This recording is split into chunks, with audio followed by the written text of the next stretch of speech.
Bonjour à tous, ou bonsoir, ça dépend de votre fuseau horaire, mais le Club 700 diffusé dans tous les continents reste le même instrument, oui, le même instrument pour Dieu, qui aime tous les peuples qu'il a créés et désire leur salut par Jésus-Christ. Et nous vous montrons cette puissance de l'Évangile à travers les différents témoignages. Bonjour, pasteur. Bonjour, Massi. En forme, hein? Très en forme. Alors, vous aussi, les amis, bonjour.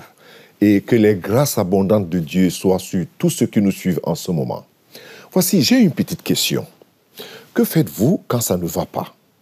Certainement, vous priez ou vous lisez la parole de Dieu, cherchant quoi faire. Mais dans cette interview, vous allez écouter ce que dit le pasteur Patricia Avitt sur la louange et l'adoration. Suivez. J'ai eu le privilège de rencontrer ici à Washington le pasteur Patricia Avitt de l'église Rebirth. Et elle a une particularité. Elle ne peut pas prêcher sans passer un bon moment, un long moment, je dirais, dans la louange et dans l'adoration. Alors tout le monde attendait un CD un jour. Eh bien, il est sorti et je la reçois pour vous. À ma conversion, j'appartenais à une chorale d'abord. Et quand j'ai donné ma vie à Jésus, j'ai fait une transition dans un groupe musical. Vous êtes alors chantre de l'Éternel? Je dirais pas chantre, je dirais plutôt adoratrice. Je pense que c'est très important de se rassurer que la présence de Dieu est là avant de libérer la parole. Parce que si l'Esprit de Dieu n'est pas là, les cœurs ne sont pas prêts, ne sont pas ouverts, même la compréhension biblique n'y est pas. Donc on a besoin de la présence de Dieu qui est attirée par la louange. C'est vraiment la raison pour laquelle je passe ce temps. Et moi-même, en tant que prédicatrice, ça me libère dans l'esprit. Je sens que quand je loue, Dieu me dit, le moment est là, je suis là, tu peux maintenant parler. Les cœurs sont ouverts. Je ne peux pas prêcher sans passer vraiment du temps en train d'adorer Dieu ou me rassurer que sa présence est là. Vous avez passé des années à composer des chansons, à écrire beaucoup de choses. Et c'est maintenant que vous sortez un album. Pourquoi vous avez attendu tant de temps? Je dirais c'est mon temps où l'Éternel était en train de construire quelque chose en moi. Et pour moi, c'était une adoration vraiment personnelle, une relation intime avec le Seigneur. Jusqu'à cette année où l'Esprit de Dieu m'a dit, son don, c'est pour le monde, c'est pour le peuple. Donc, de la même manière que ces louanges me font du bien, me permettent de connecter avec Dieu, j'ai senti le besoin, la direction de l'Esprit de le rendre public pour que quelqu'un d'autre soit aussi béni par ces louanges. Alors, la louange et l'adoration, vous parlez beaucoup de louange, vous parlez beaucoup de l'adoration.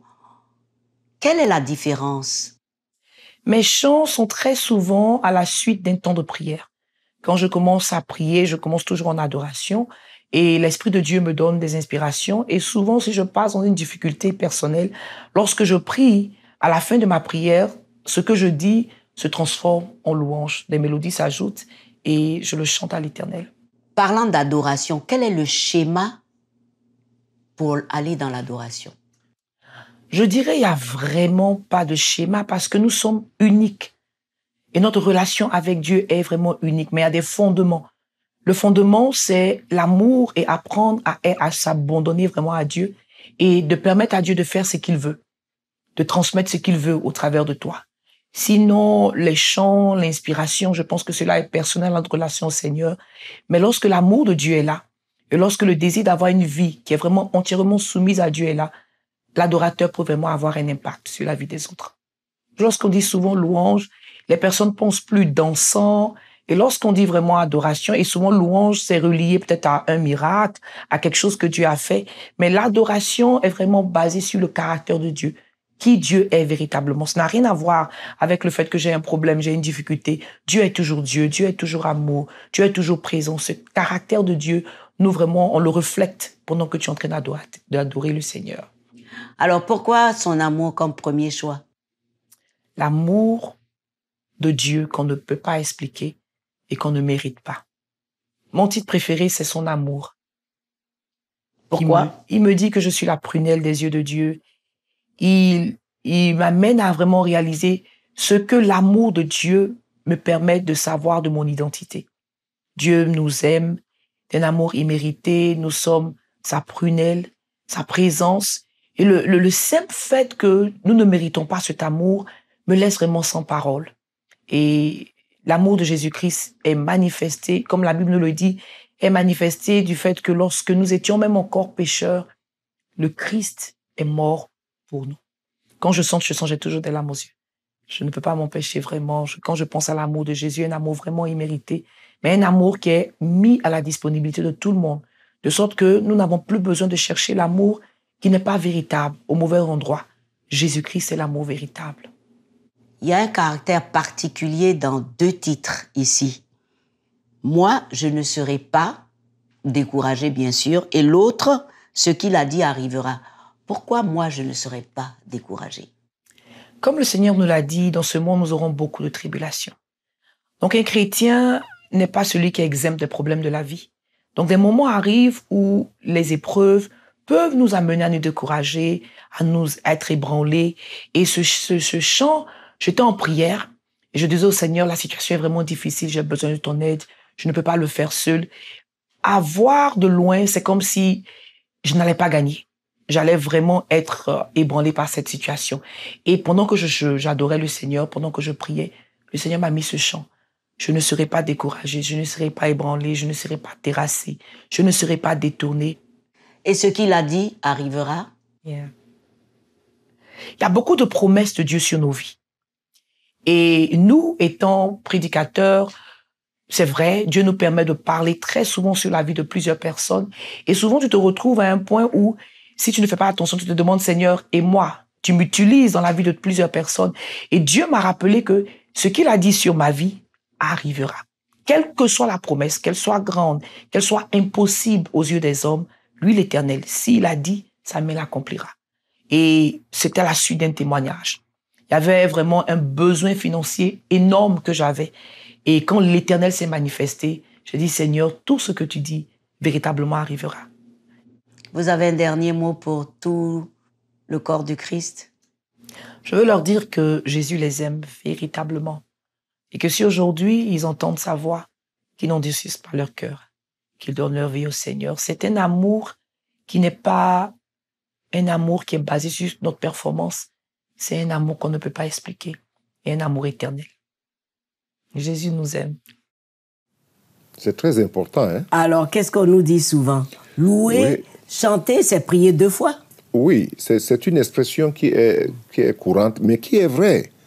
Parce que quand on regarde dans la parole de Dieu, que ce soit dans les psaumes, que ce soit même dans le Nouveau Testament, on voit l'Église, d'abord, dans le Nouveau Testament, on voit l'Église en prière et dans la louange.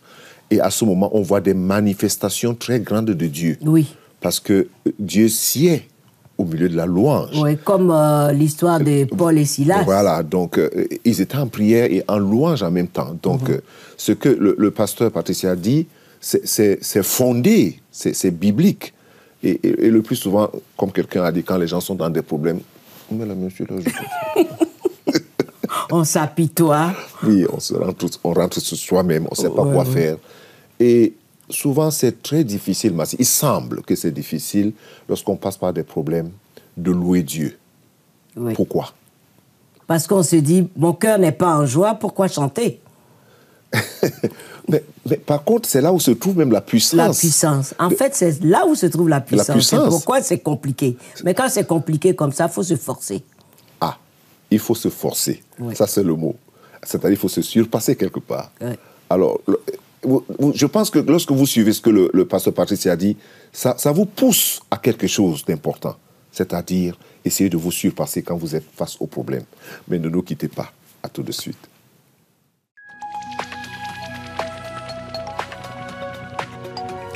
Si vous avez des questions spirituelles, des besoins de prière ou même si vous avez besoin de conseils, n'hésitez pas à nous contacter aujourd'hui à cette adresse ou au numéro suivant.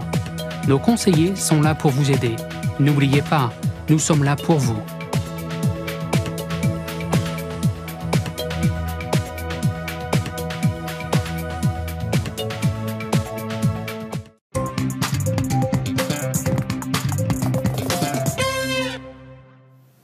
Merci de nous retrouver au Club 700 pour une émission toute spéciale.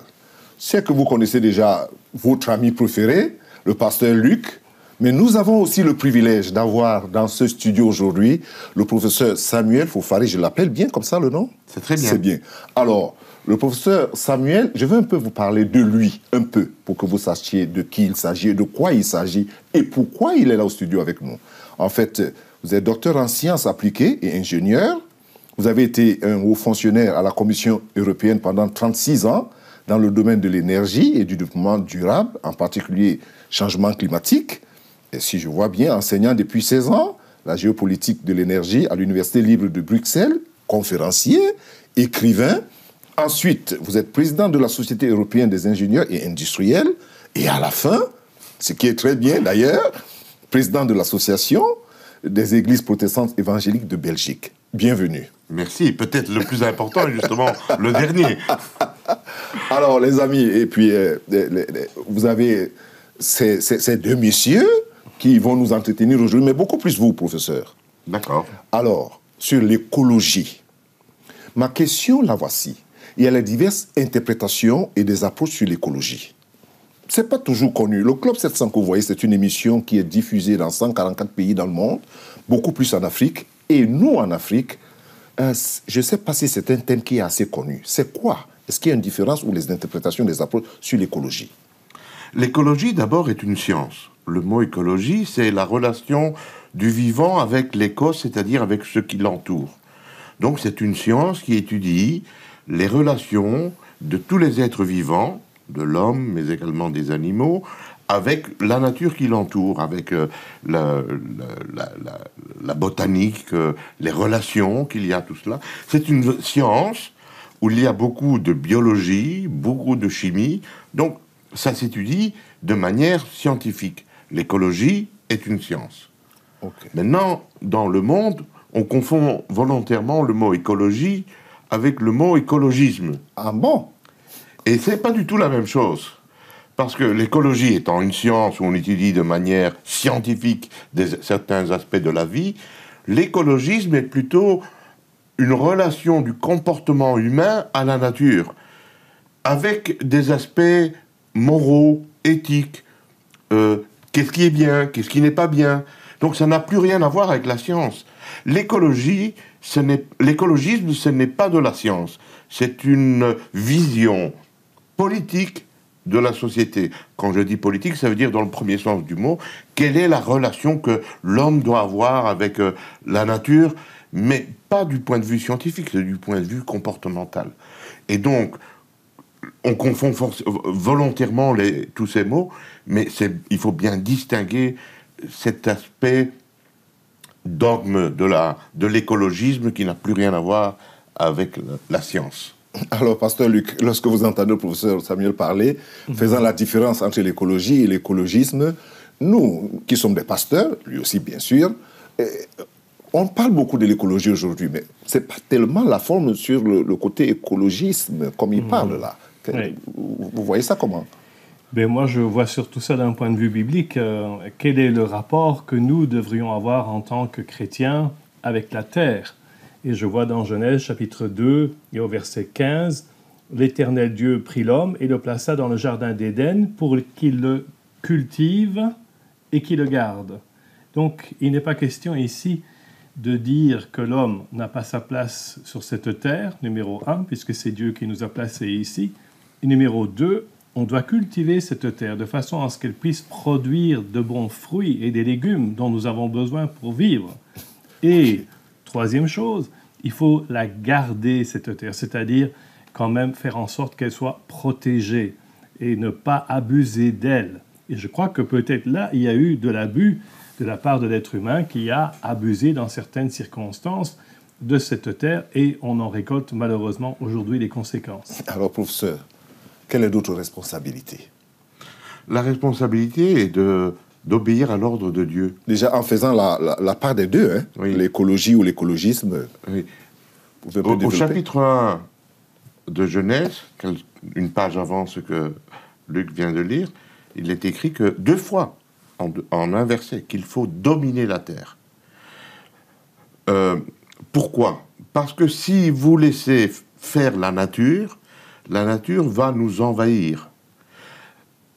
Il n'est pas possible de manger des fruits et manger de la nourriture si on ne gère pas cette nature. Garder, ça veut dire aussi surveiller, parce que sinon elle va revenir en arrière. Moi je suis un passionné de jardinage. Okay. Je produis des légumes pour moi et ma famille. Et si je ne suis pas dans mon potager à enlever des mauvaises herbes, à ne pas laisser faire la nature, c'est-à-dire à garder la nature, je n'aurai rien du tout. L'agriculteur le savent. Il faut garder cette nature sous contrôle, parce que sinon elle nous envahit, elle nous détruit. Elle n'est pas bonne, la nature, par elle-même. Ah bon? La nature n'est pas bonne par elle-même, parce qu'elle est soumise, elle aussi, à la perdition, au péché. Et donc, il faut se battre contre cette nature. Évidemment, il faut le faire avec sagesse, parce que si vous polluez votre terrain, vous allez avoir des légumes et des fruits pollués. Donc, il faut le faire avec sagesse. Mais je pense, honnêtement, que depuis que l'homme existe, c'est ce qu'il fait. C'est aujourd'hui en Occident qu'on est en train de nous dire qu'on est en train de détruire la planète. Mais jamais auparavant il n'y avait eu cette notion. L'homme a toujours été un agriculteur responsable. Il a toujours travaillé à la sueur de son front pour produire de la terre. Et qu'est-ce qu'il faisait? Il amendait tout le temps. Qu'est-ce que c'est le fumier? Excusez-moi de parler de ça, mais qu'est-ce que c'est le fumier? C'est pour amender la terre, pour pouvoir continuer à avoir des fruits. Qu'est-ce que c'est de tailler les arbres pour pouvoir avoir un meilleur rendement? Qu'est-ce que c'est le Seigneur Jésus quand il dit qu'il faut tailler la vigne? Qu'est-ce que c'est? C'est dominer. Parce que sinon, vous prenez un pied de vigne, vous laissez faire ce qu'il veut, vous n'allez jamais avoir de fruits. Il faut tailler. C'est-à-dire qu'il faut contrôler, maîtriser, dominer, garder la nature. C'est ce que l'homme a toujours fait en obéissant au commandement de Dieu. Alors, lorsqu'on entend aussi aujourd'hui toutes ces revendications, je préfère qu'on reste encore sur ce terme entre l'écologie et l'écologisme. Tout le monde ne va pas faire cette différence, Pasteur Luc. Peut-être que vous avez suivi ce que le professeur a dit. Oui, je pense qu'on pourrait à la limite dire que l'écologisme, donc notre rapport en tant qu'homme avec la Terre, est devenu pratiquement une nouvelle religion, quoi. On en est devenu tellement absorbé, tellement obnubilé, que c'est devenu pratiquement une religion. Et on voit qu'il y a des gens dans ce monde qui ont ça comme obsession. Et c'est ça que moi je trouve qui est dangereux. Il faut qu'on remette les choses à leur place. Dieu dit à l'homme de dominer cette terre, de la cultiver, de la garder, mais pas de l'adorer. Et ça, c'est le gros problème, qu'on risque de tomber dans une nouvelle religion, justement, entre guillemets. Mais on reste quand même sur... je crois qu'on reste sur l'explication que vous avez donnée, professeur. Oui, parce que c'est vrai que on doit dominer la terre parce que Dieu nous a créés à son image. Il n'a pas créé la nature à son image. Très intéressant. Il n'a pas créé les animaux à son image. Un arbre n'est pas à l'image de Dieu. Nous sommes créés à l'image de Dieu parce que Dieu veut rentrer en relation avec nous et il nous donne cette capacité de création qui lui est propre. Quand Dieu dit « il nous crée à son image », il nous donne cette capacité de création. Dieu est le créateur. Il parle, et le monde surgit. Il nous donne son image pour pouvoir aussi créer. Créer quoi? La domination de la nature. Donc tout est harmonieux dans le plan de Dieu. Yeah. Le psaume 8 nous dit que qu'est-ce que l'homme pour que tu t'intéresses à lui et pourtant tu l'as créé un peu inférieur à toi. On est un peu inférieur à Dieu. Il ne dit pas ça des animaux, il ne dit pas ça du désert, des arbres, de la nature. Et justement, aujourd'hui, comme Luc vient de le dire, on est en train de basculer en faisant croire que la nature, c'est la même chose que l'homme. Il n'y a pas de différence entre un homme et un caillou, il n'y a pas de différence entre un homme et un rhinocéros, il n'y a pas de différence entre un homme et un chat. Non, nous sommes différents, nous sommes créés à l'image de Dieu. C'est très important. Les amis, lorsque vous écoutez le professeur Samuel parler et Luc, leurs interventions, vous comprenez qu'il y a une harmonie dans ce que Dieu a fait et dans ce que Dieu dit dans sa parole. Amen. Le problème, c'est nous. Le problème, c'est comment nous imaginons les choses. Mais ne nous quittez pas. À tout de suite.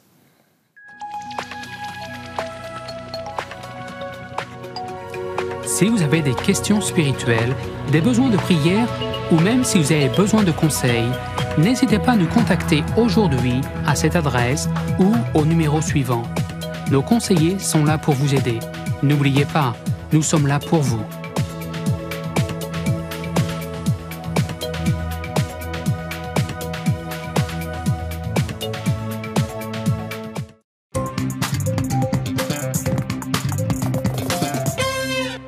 Merci de nous retrouver au Club 700 pour écouter les réponses à vos questions par le pasteur Raymond Kofi. Prêt, comme d'habitude. Comme d'habitude. Pasteur, comment savoir si Dieu nous a effectivement accordé le pardon? Merci, c'est très simple. Connaître si Dieu nous a effectivement accordé le pardon, c'est à partir de la parole de Dieu. Dieu dit dans sa parole, si vous confessez vos péchés, qu'il est fidèle et juste pour nous les pardonner et pour nous purifier de toute iniquité.